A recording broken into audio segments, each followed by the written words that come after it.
Chic West Podcast is heart-opening dialogues for self-identified women on a Chic West, a movement moving forward, striving to live aware, bold, and whole. Welcome. Welcome to season 4 of I cannot believe that we are kickstarting another season here at Chic West Podcast with more stamina and endurance than ever before. Woohoo! I'm your host, Estelle Thompson. What a time to be alive. Our hearts relentlessly attack with more turmoil, heaviness, and crisis. I've always believed that anti-racist work is soul work. And lately, I've been more than ever committed in unearthing some of my own unconscious biases and dismantling racism. As you listeners know, shadow work is a fundamental part of Chic West, along with learning art and yoga tools to make you comfortable with your discomforts. Therefore, this month, we explore and dive deep in the magic of Black women's stories and spirituality. I wanted this series of podcasts to be a flashlight into the invisible My She stories and amplify their voices and listen to their important wisdom. Today's guest on the show, you have such a treat, Nikki Martin. Nikki is a writer and full-time yoga teacher living on the eastern shore of Nova Scotia. Her love of words and stories, both reading and creating them, started very young. And with the release of her first fictional novel, A Momentary Darkness, in August 2018, comes the realization of a long time dream. Her passion for words and creating also shows up in her yoga classes. Through her own life experience and through teaching, she has come to believe wholeheartedly in the practice of yoga as one that can offer space to heal, find strength, build new habits, and that always provides an opportunity to take much needed time for ourselves.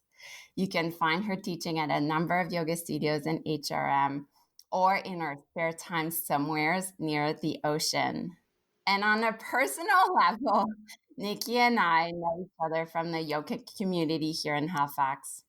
Looking way back at the first Chic West summer school, she was the first I asked to be featured on Chic West so she could fill us in on her writing practice, and she did it with passion and gusto. Thank you, Nikki, for being here. Hi. Hi. I'm smiling ear to ear. I'm very happy to be here. Thank you so much for your presence. So, because being on the Chic West is striving to live aware, bold, and whole, I start all my podcasts with asking my guests, what makes you feel alive today? Today, especially, that sense of being alive is deeply connected to a sense of being honest and aware, not just of ourselves or myself personally, but, of what's going on in the world. I think now more than ever is a time for, brave honesty. And, this sense of listening, of hearing, of seeing, of taking ownership of how we choose to step into the world and what the world actually needs us to be. Because for the world to be better and to change and to move forwards, we have to be brave enough to step into our destinies. And I feel like now more than ever in my life, I feel like I have the confidence and self-awareness and practice behind me to start to step into some of the things that I have been meant to. And that's what really lights me up. Hashtag amazing. Like people usually say, coffee makes me feel alive. Well, I'll add that to the list for sure. Oh, amazing. So, I just love you so much. Before we dive deep in your story and how soul work is anti-racist work, just tell us about yourself, how, at Chic West, we call it your evolving she story. Tell us a bit about like your cultural upbringing, like who you are personally and professionally. I know it's a bit loaded, but Yeah. I'd love to know, because I've been reading your posts lately, and I'm just so enthralled, and I just want to know more. So give us more. Yeah.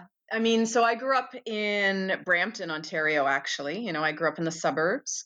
Yeah. I grew up in an amazing family, and sort of a family of pioneers in a lot of ways. My mom married a Black man in 1969.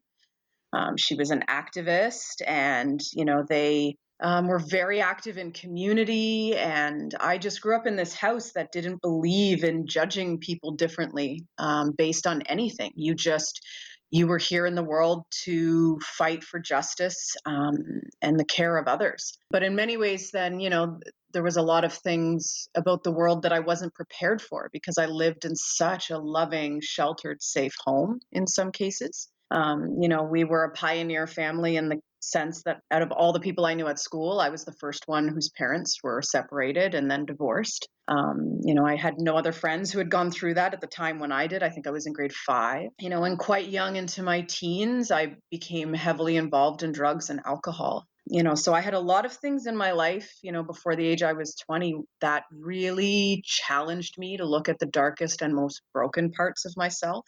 And I think that's kind of what set me on the story of, where I am now is, I had to face a lot of darkness and struggle inside myself mostly. I never really had time when I was young to rage at the world, because I was constantly in turmoil inside myself. I fought very hard in some ways to have an ordinary life, all while dreaming of this extraordinary life that I was sure was meant to be mine. And yet it just seems so far out of reach all of the time. And probably about 19, 20 years ago, I did go to university. I did deal with, being a drug addict when I was in my early 20s.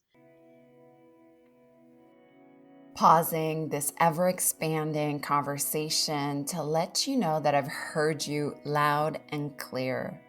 Not everyone likes subscriptions and be tied up in memberships, and I totally get that.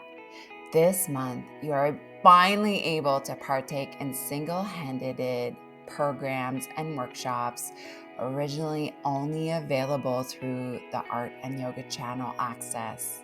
Finally, pick and choose the offering that's right for you. Make a one-time investment and access online for 2 months at a time. Visit EstelleThompson.com. That's EstelleThompson.com to check my a la carte art and yoga offerings and begin your journey into the ever-evolving creative and yogic lifestyle you've always wanted. You're welcome. Now back to our chat.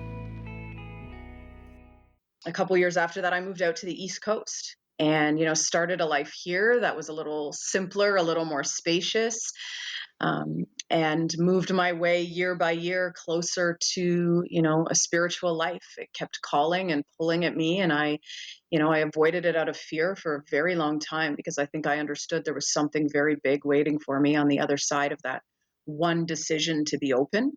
And, when I was in my early 30s, I lost my father to cancer.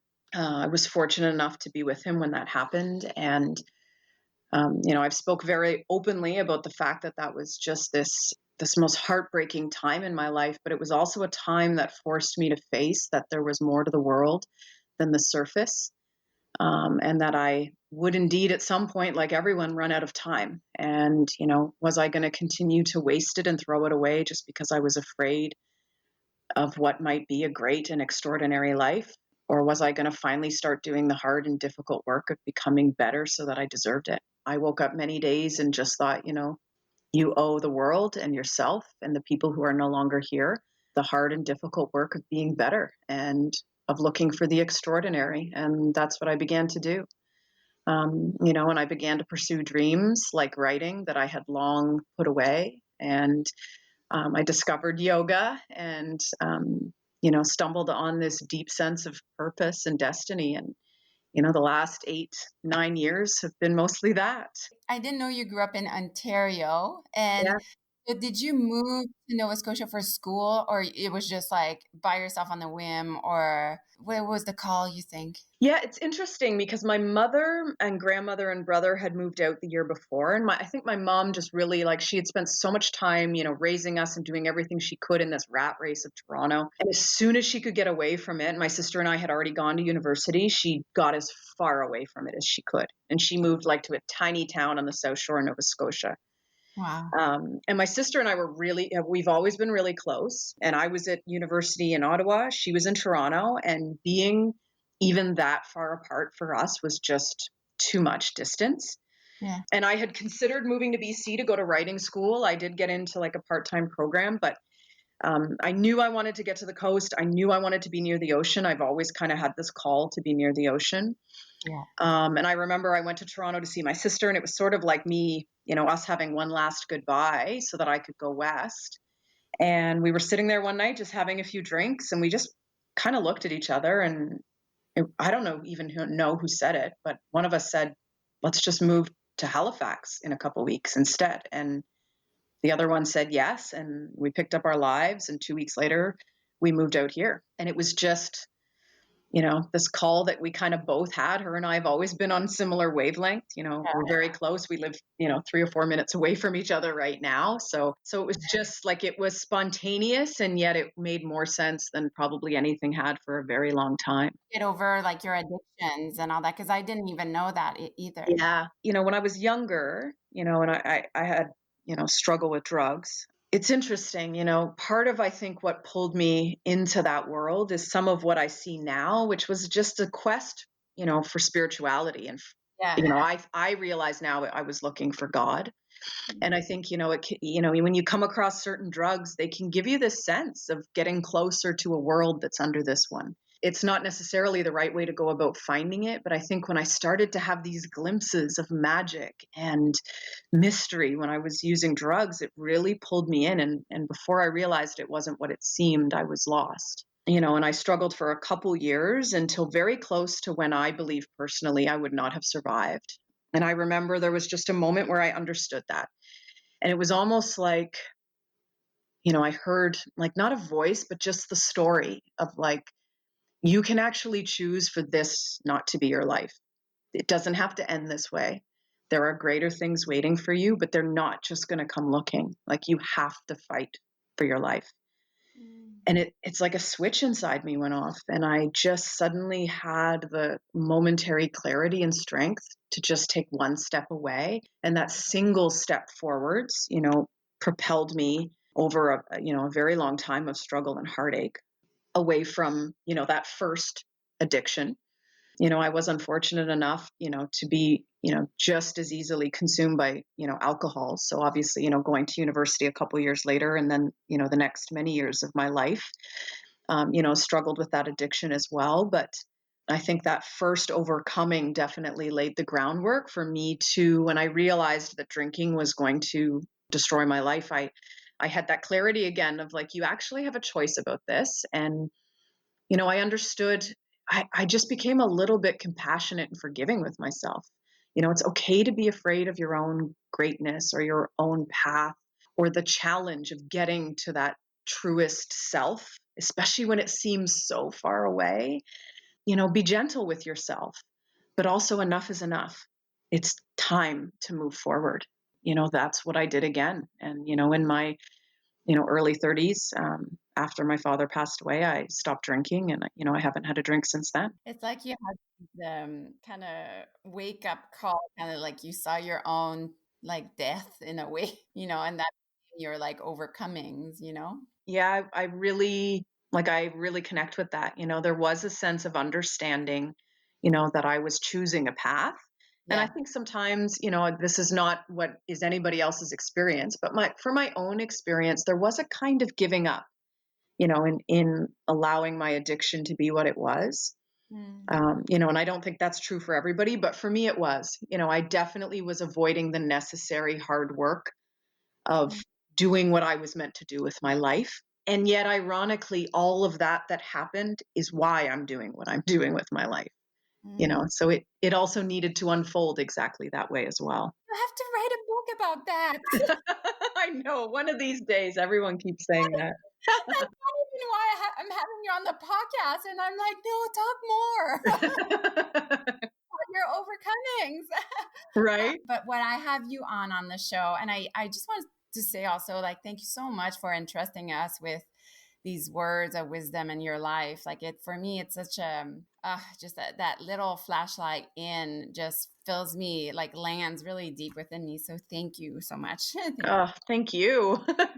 We're in this like crisis mode right now in the world, like almost like a dark night of the soul, like globally. And these past few weeks, this term really, I mean, we knew about the term, but like the term Black Lives Matters, like really, kind of it came in strong. Not strong is not a good word, but I want to know what that means for you, and how it has influenced your story. I mean, for me, it's interesting that it's happening now, because I've struggled for much of my life to accept my Blackness. And it's just been this last, year and a bit that I've really begun to recognize, what that was about for me. And that I understood from a very young age that, my whiteness from that side of my family was a safer place to be in the world and in myself. And so I really, never acknowledged that side of myself. And then I did a workshop last year at Kripalu with Sean Korn and Carrie Kelly on, yoga and social justice and how we have a responsibility, even in our rooms, to be offering people space to become better so that it has an impact in the world. And, some of those discussions led me to finally look at this part of myself and how I had been complicit in some ways because of my unwillingness to speak up or take ownership of my whole self.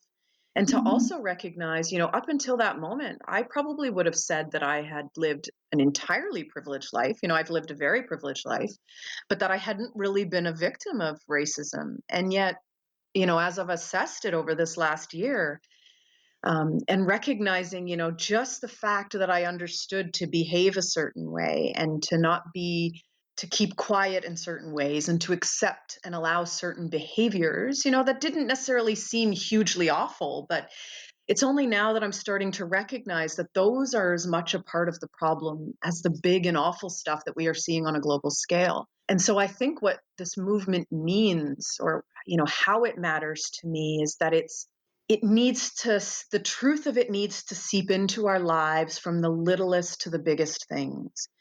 And that no amount of action for justice and equality is too much. That if you're showing up over here, but you're not showing up in these other places, if you're speaking out here, but you're quiet over here when it's convenient. And so I think what it's just given me is just a recognition that, some people are meant to be activists and to lead in that way. And some people are meant to be educators, and some people are meant to show up, in spaces and teach people how to find, their inner light and love so that they can then, hold that space for everyone. That all these journeys matter and that we need to show up in all of our spaces with equal strength and willingness and openness. And I don't think I ever realized about this movement before. And that was a year ago. Yes, it was right at the beginning of May, and it was weird because I had this weekend and there were so many revelations, and I actually started re-looking at my life and some of the circumstances and relationships and situations I was in. And, for a while after that, I was really angry. Like I felt like I'd been fooled. Yeah. Realization must have been like, like reassessing, like based Oh like your my God. whole life. Yeah.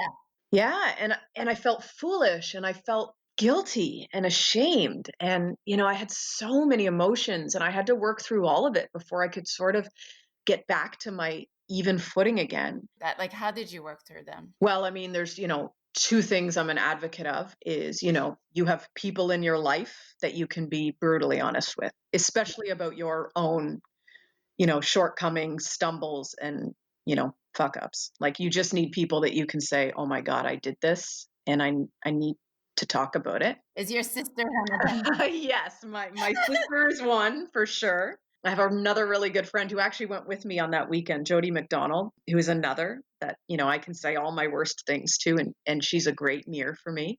And yoga, right? That work of showing up, of looking at yourself, of acknowledging your brightest parts and your darkest hiding places. And, understanding that, first and foremost, we begin with self before we step into the world. That's right. And I'm curious, and I don't want you to speak for her, but I bet you the conversation you had with your sister would have been enlightening as well. Was it an awakening for her as well, or is she? Yeah, my sister is really insightful, and what I love about her is she has a unique perspective on the world. She's one of Mm. those people that will always offer you an insight you won't get anywhere else. And yet, she sees me like I see her, which is the absolute best. Wow. Which is a challenge sometimes when we're sort of hauling out our darkest or hardest things, right? It's sometimes hard with that person who loves you the most. And yet it gave us both space to, converse about moving forwards in the world in a different way and about maybe holding each other accountable at times, maybe when we hadn't before, which is also really powerful work in relationships, right? And yeah, I feel I work so hard to be insightful, and then I meet people that are just insightful naturally. Yeah, I know. She says things all the time, but I'm like, "What? Why didn't I get that?" Like, and then you just got to remember you have to be grateful for that person's in your corner, and it's like, "It's fine. I'll just come get your brain every time I need it." And yeah. No, I know. I mean, my husband Scott, he's so grounded, like all the time, like nothing phases him. And I'm like, how did like that's probably why I married him, but like Yeah. I have to work so hard for like this even and he doesn't even do yoga. Oh, I Oh get it. I do. yeah. I know you do. And I love you. You've talked a little bit about your father, but and about just your overcomings and I am really curious about this. My for the past month, I've been really waking up to the fact that my own what I have to unearth about being white and unlearning racism, it's like it's grief work. And I don't know. I don't want to just blurt that out because I'm just at the beginning of really making these connections, but do you believe grief as something to do with unlearning what we learned about racism? And I think we're of the same generation, like we're in our 30s, and I like it. Yeah, I really do. I think sometimes grief, like many things, actually, just like the word racism, actually, is one of those things that we sort of put on one set of things. We think grief is only for this. And we forget that grief and that deep mourning comes for all kinds of letting go, especially of the self we didn't really fully know, right? So there is this, we absolutely have to admit in this work that something has to be relinquished and let go of. And there needs to be permission for a grieving of that. And that's challenging because some people are in this fight for their lives. And so sometimes we feel foolish trying to justify the grief of just letting go of some version of ourselves we thought we were. And I think it's part of the work is that we have to hold space for all of the human experiences right now, no matter how big and how small. I'm super proud to have partnered with Hip Bee, a Canadian skincare company, in offering you 30% off all their products. I've been using Hip Bee Groovy Glow, Pore Hustler, and Jomo Mask, and I've completely fell in love with this not only natural clean, but sulfate-free, alcohol-free, and did I say Canadian product? Hip Bee's mission is to simplify your skincare routine and bring practical, effective solutions to your moody skin. Their belief is that feeling beautiful in your own skin is a right, not a privilege. Hip Bee is offering Chic West podcast listener 30% off with the coupon ChicWest30. Go to www.hipbees, that's HIPBEES.com, and claim your 30% off any product in their shop today. That's ChicWest30, SHEQUEST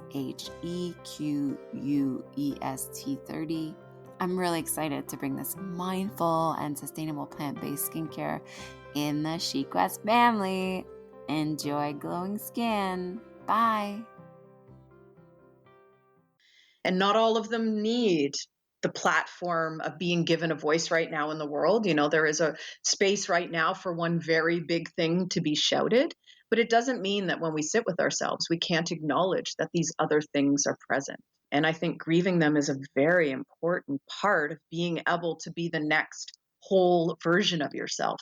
I obviously I've done a lot of reflecting and just thinking and journaling on all that stuff. And like I started making these links because as you know, like I call myself a grief activist. Yeah. And when I tell people like everybody grieves, there's no, we're all grieving. And grief work is soul work. And I met with so much defense.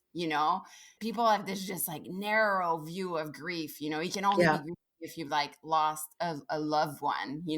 And I'm there shouting. I'm like, no, but grief is so wide.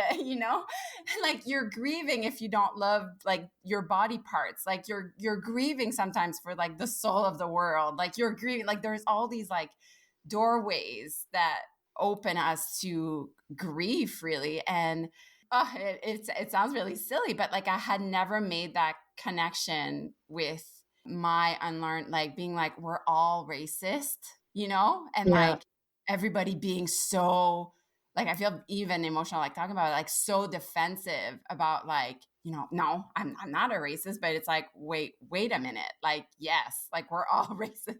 Do you know where I'm coming from? Like and Yeah. I had never made that connection. And Nikki, I literally like I woke up in the middle of the night. I was like, oh, it's the same freaking thing.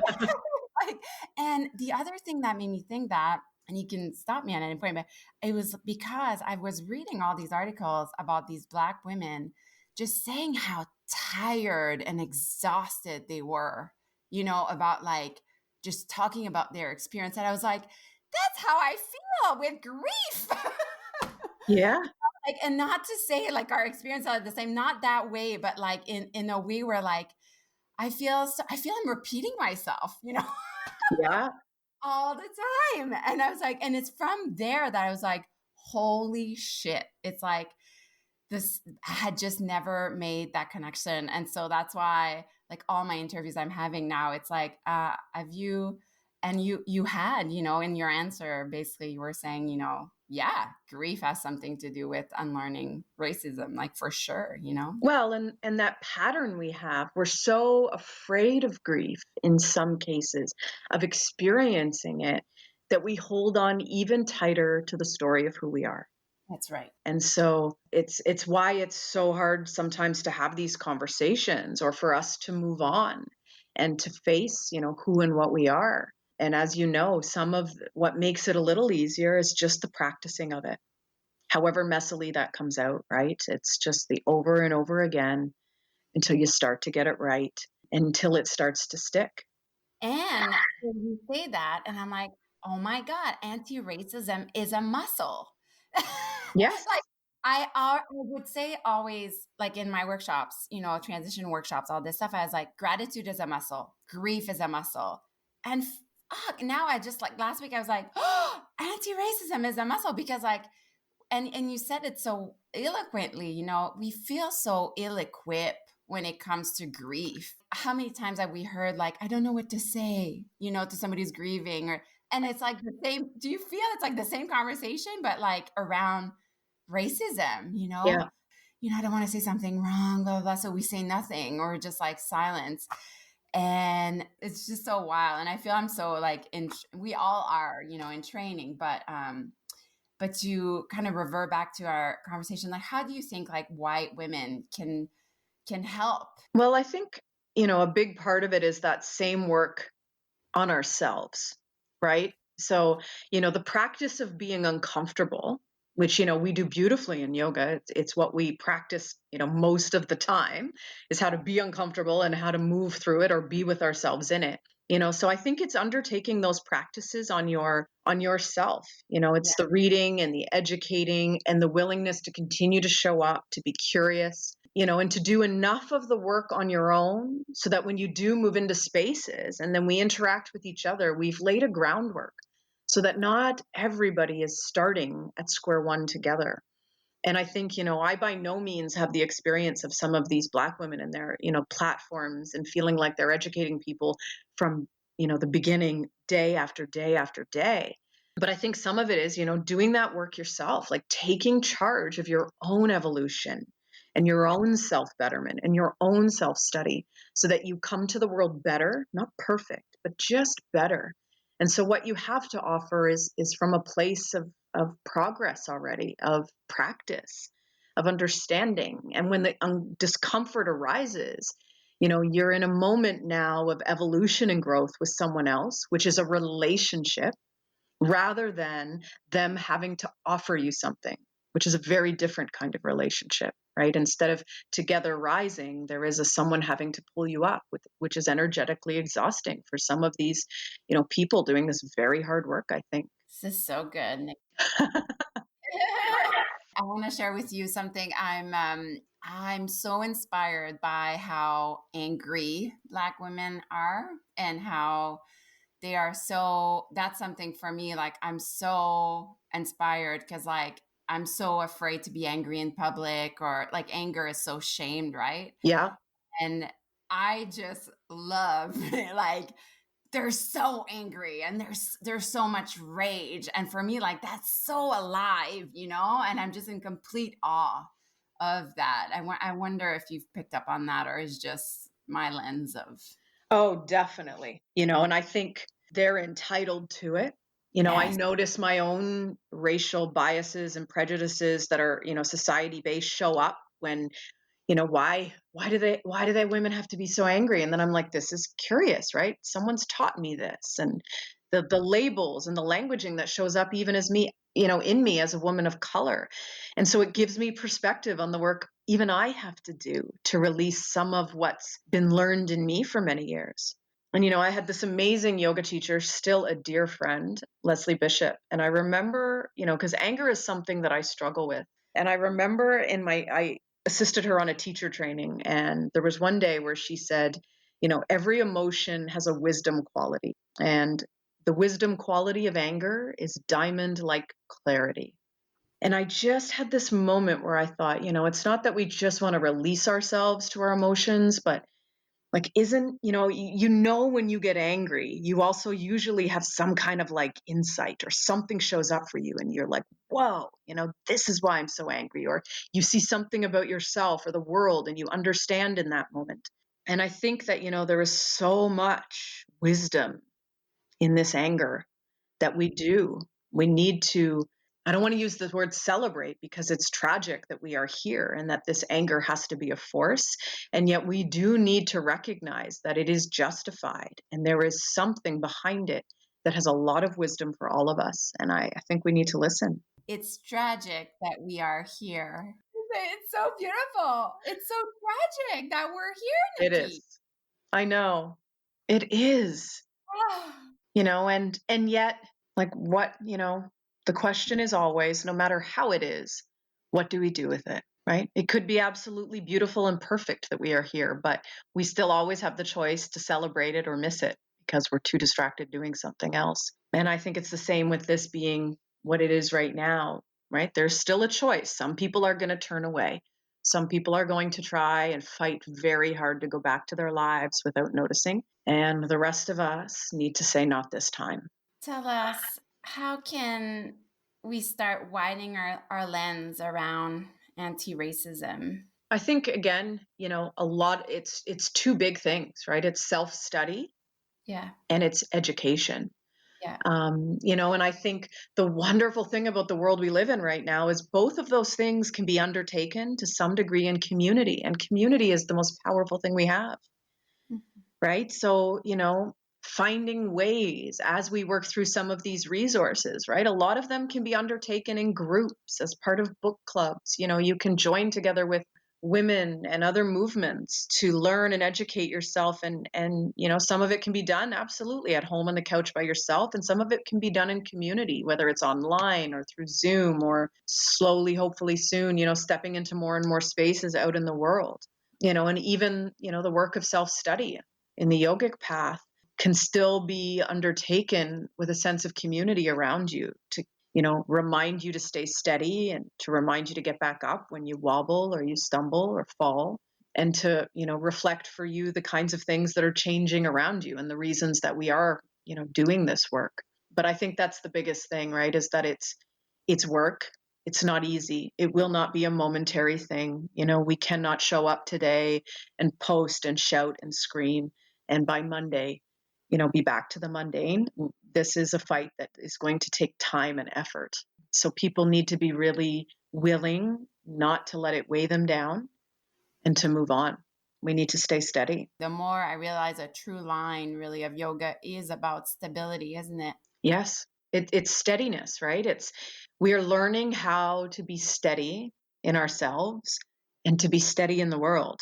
And no matter what storm comes at us, no matter what is going on, there is a sense of, of being anchored to something. And it is vital, right? We cannot really we can't accomplish anything if we aren't steady, if we aren't stable. And so the work always begins with ourselves. And that is not like a singular and selfish thing, but it is an important thing, right? We build that groundwork, that foundation, and then we can show up in the world and be steady. We can be less reactionary, which we've all seen, helps us have better conversations. When we disagree with somebody, we can stay and we can breathe, and we can hear and listen and compromise and converse and get somewhere. So I think it's vital as we move forward from all this and through it. I'm curious, do you have favorite personal tools for self-growth? Tell us a typical day for Nikki, your soul ritual. And this is a big important section in the podcast where I personally get so inspired to know other people's sadhana, what that look like, in terms of your lifestyle. Yeah. Well, right now, I have, 2 daily yogic practices.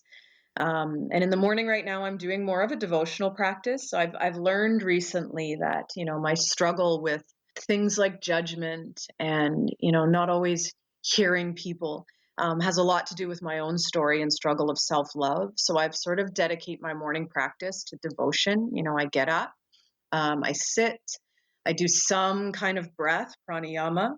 I'm doing a devotional meditation right now, and then I do like a mantra for usually about half an hour. And that's my morning practice. Sometimes it includes, it's funny to say this, but I mean, sometimes it includes asana, but really meditation, breath, and mantra are like the staples and anchors of my practice. And I do the same thing in the evening. I sit, I breathe, I meditate, and then I do mantra. And again, I focus on the heart, just trying to find this place within myself that I know can hold the whole world. And I'm just working on that. In between all that, I try to fill every day with some of the things that bring me that sense of joy and connectedness to the world. So whether it's nature or the ocean or my nieces and my sister, or silence and solitude, or ice cream, or 3 guilt-free hours in front of the TV watching something that makes me laugh, laugh and laugh and laugh. So it's trying to recognize that what I need is allowed to be different day to day, and I'm not accountable to anybody for what that is. It's about me, because I want to be able to do then the work of showing up in the world and offering and giving and leading and guiding. And I can't do that unless I've done it first for myself. I don't know if I have any more questions to answer my questions. Do you have what about writing? Do you have a writing practice? Do you write every day, or how does that look for you in a creative sense? Yeah. Writing is really interesting for me. So I don't have a daily writing practice as far as sitting down to write. Mm-hmm. I do, however, and I always have, included in what I consider my writing practice, the things that I absorb that I know will become story at some point. And for me, that can be anything from like details in a room, like if the light is catching a plant a certain way, or if there's a sound and a hum in the room that makes me feel a certain thing in a moment, a color I spot out of the corner of my eye that gives me a memory or a feeling, or even some of the work I do playing with my own, trying to figure myself out and think about myself or think about someone I know and what their motivation might have been for something. So, all of that for me, I consider writing. It's my brain loves to take details and file them in places and keep them for later. But I can go months and months without ever actually sitting down to turn that into anything.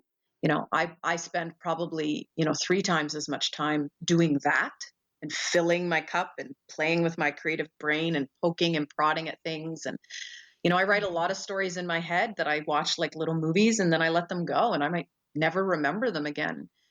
I've always believed not every story is meant to be written down. I try to trust my instincts. And then every once in a while, the story kind of catches hold and I feel it go from my brain straight into the center of my heart. And I know that's the one I'll write. And it's almost always like that. The next question, Nikki, are like quick answers. Are you ready? Yes. Do you have a favorite mantra? Yes. Be bold, be brave. Ah! How about a favorite flower? The lotus. Oh, yeah.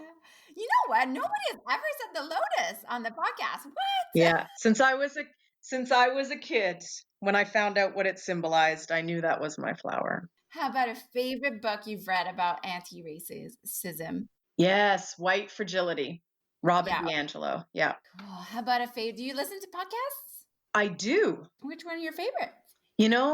Definitely one of my favorites is Citizen Well. Okay.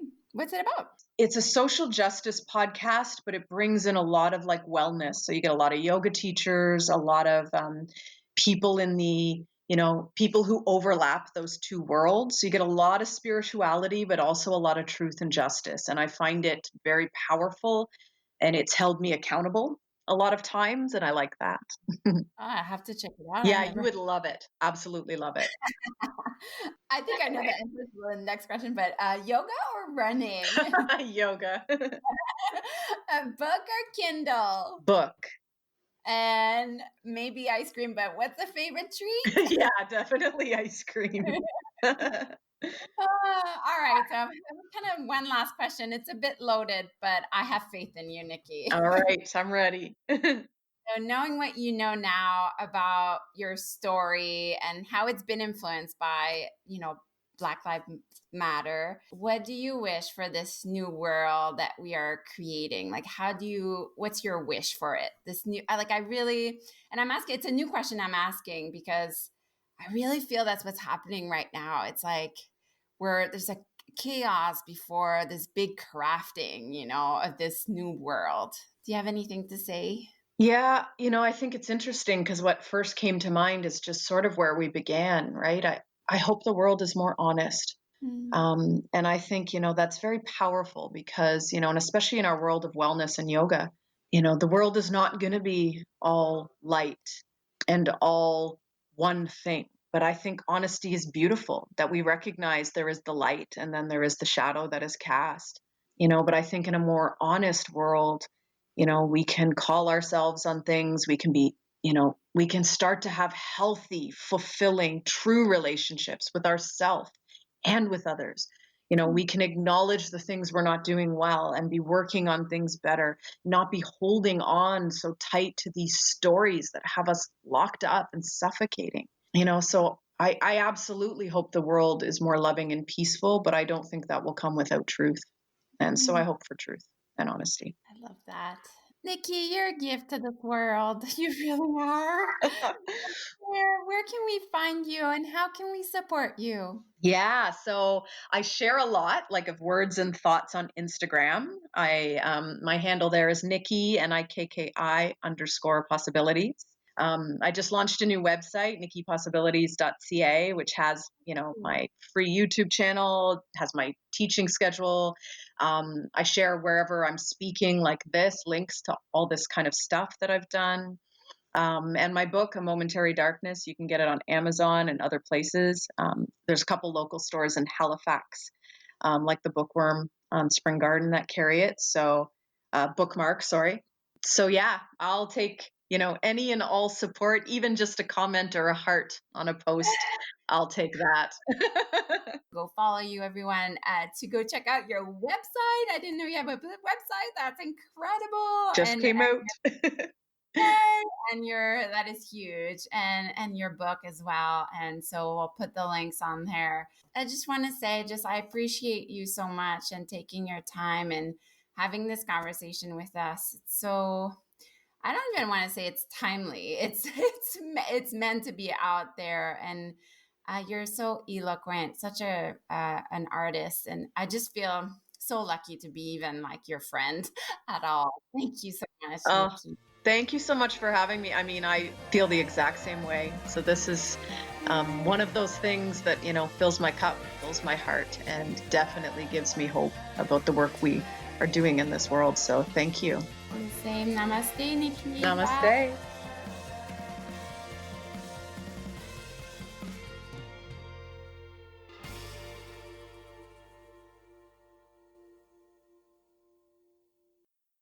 This podcast was produced by Tosh Taylor of the Podcast Hub Productions. Find her online at podcasthub.ca.